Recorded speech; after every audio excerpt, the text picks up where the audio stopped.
भोपाल के लिए रवाना। नागर सिंह को संगठन ने किया है तलब, संगठन के सामने अपना पक्ष करेंगे। नागर सिंह वन विभाग लेने से नाराज हैं। नागर सिंह चौहान, रामनिवास रावत को ये वन पर्यावरण का विभाग दिया गया है। नागर सिंह की पत्नी अनीता चौहान रतलाम से सांसद हैं। वन विभाग रावत को दिए जाने से नाराज हैं।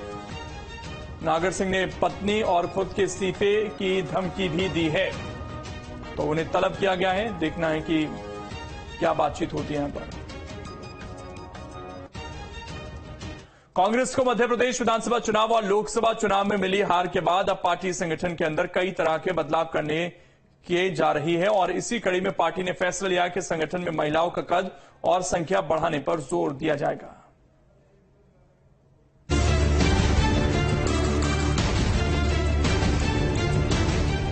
मध्य प्रदेश कांग्रेस जल्द ही संगठन में महिलाओं का कद और संख्या बढ़ाने जा रहा है। नारी शक्ति वंदन अधिनियम के तहत विधानसभा और लोकसभा में 33% सीटें महिलाओं के लिए आरक्षित होने के कानून बनने के बाद अब कांग्रेस भी प्रदेश स्तर पर अपनी प्रदेश कार्यकारिणी समेत हर जिले में महिलाओं का प्रतिनिधित्व बढ़ाने वाली है। आपको बता दें कि प्रदेश कांग्रेस की राजनीति मामलों की समिति में हुई चर्चा के बाद प्रदेश कार्यकारिणी में महिलाओं को जगह मिलेगी। जल्द ही कांग्रेस प्रदेश कार्यकारिणी की घोषणा करेगी, जिसमें हर वर्ग और हर वायु समूह की महिलाओं का प्रतिनिधित्व बढ़ेगा। बूथ, मंडल, ब्लॉक तक हर स्तर पर महिलाओं का प्रतिनिधित्व बढ़ेगा। कांग्रेस का पार्टी में महिलाओं के कद बढ़ने के पीछे तर्क है कि नारी शक्ति वंदन अधिनियम के बाद अब कांग्रेस भविष्य को देखते हुए महिलाओं के प्रतिनिधित्व को बढ़ाने जा रही है। निश्चित रूप से अगर देश की आधी आबादी महिलाओं की है, उनकी भी हिस्सेदारी पूरी तरीके से होना चाहिए। ये अलग विषय है कि कानून लगातार बनते आ रहे हैं, वो अपनी जगह है कि विधानसभा और लोकसभा में प्रतिनिधित्व होना चाहिए, लेकिन आम जन तक पहुंचने के लिए, अपनी बात घर घर तक पहुंचाने के लिए महिलाओं की हिस्सेदारी बहुत जरूरी है। कहीं न कहीं हमारी थोड़ी कमजोरी है, हमारी पेट उतनी नहीं है जितनी भारतीय जनता पार्टी ने अभी कुछ दिनों में बनाई है। हम लोग भी प्रयास करेंगे कि महिलाओं को जोड़ें, कांग्रेस में एक सशक्त भूमिका निभाएं। तो वहीं बीजेपी कांग्रेस के फैसले पर तंज कसते हुए कह रही है कि कांग्रेस महिलाओं का सम्मान करना नहीं जानती है, वो सिर्फ अपमान करना जानती है। महिलाओं के अपमान में कोई कसर नहीं छोड़ा जाती। जिस दल में वो महिलाओं का सम्मान कैसे करेगी? इसलिए मुझे लगता है ये बातें कोरी है, इन बातों का कोई मतलब नहीं है। कांग्रेस पार्टी में देश प्रदेश में जिस प्रकार से महिलाओं के लिए अपशब्द कहे जाते हैं, उसमें प्रतिस्पर्धा है। नेता एक दूसरे के आगे निकलने की होड़ मची हुई है। कौन कितना अपमानित करेगा महिलाओं को?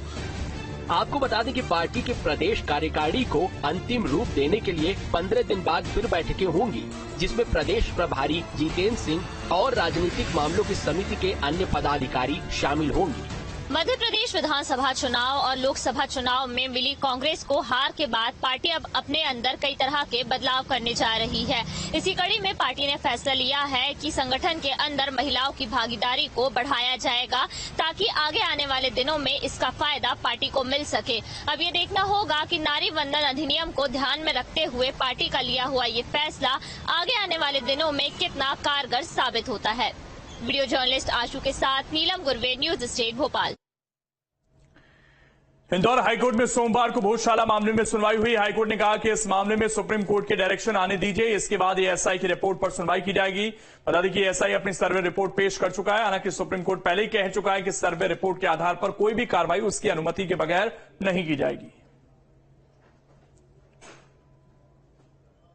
देखिए, आज भोजशाला के संबंध में जो सुनवाई निर्धारित थी, आज सर्वे की रिपोर्ट न्यायालय के पटल पर आ चुकी है।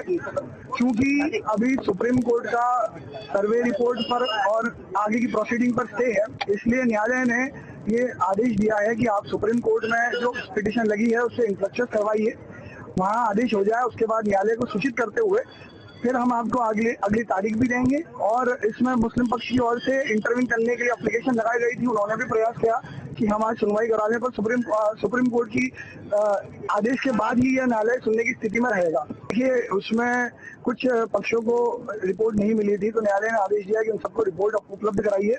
इसके साथ में मूलतः कहानी इतनी सी है कि सुप्रीम कोर्ट जब तक अपना इस मामले में निर्देश नहीं देता, आगामी निर्देश, यह न्यायालय आदेश के निर्देश के बाद ही अपनी सुनवाई करता। कोई तारीख भी तय नहीं हुई क्या? सुप्रीम कोर्ट की अनुमानित तारीख 30 तारीख हो सकती।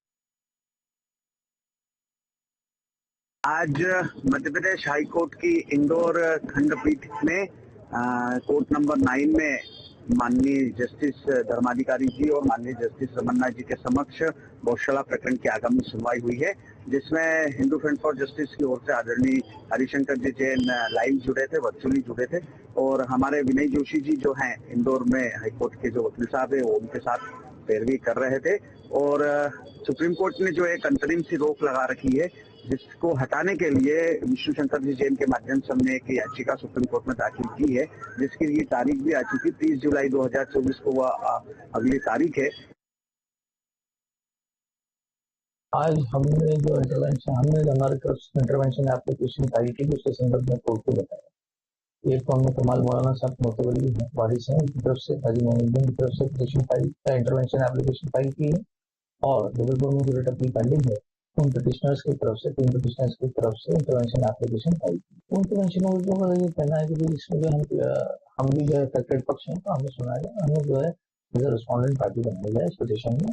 ये इंटरवेंशन एप्लीकेशन है, और जो पिटिशनर्स जबलपुर में जिन्होंने पहले पिटिशन लगाई थी, उनकी रेट अपील आज भी पेंडिंग है, उनका ये कहना है कि भाई we are also the affected parties, तो हमें भी एज अ रिस्पॉन्डेंट इसमें इंक्लूड किया जाए।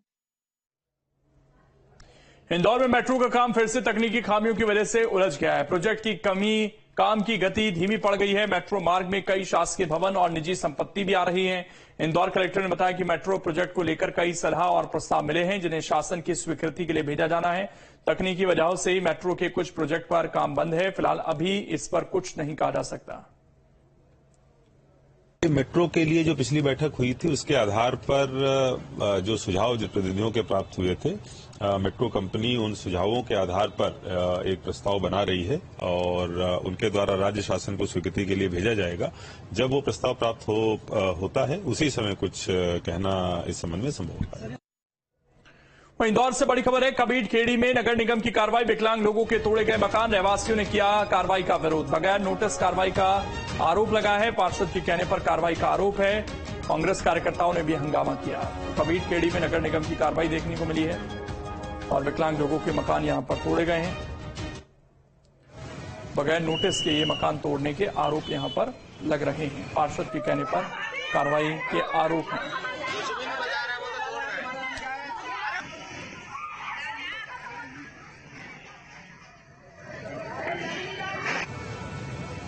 विकलांग लोगों के यहां पर घर तोड़े गए हैं।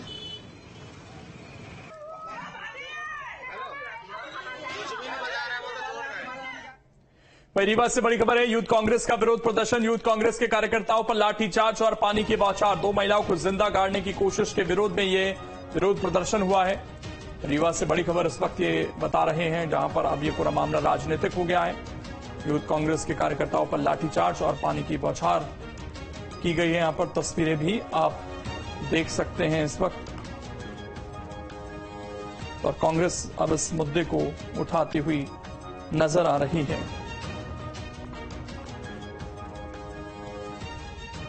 यूथ कांग्रेस का विरोध प्रदर्शन यहां पर अब देखने को मिला है। तस्वीरें आप देख सकते हैं, 2 महिलाओं को जिंदा गाड़ने का ये पूरा मामला। इसके बाद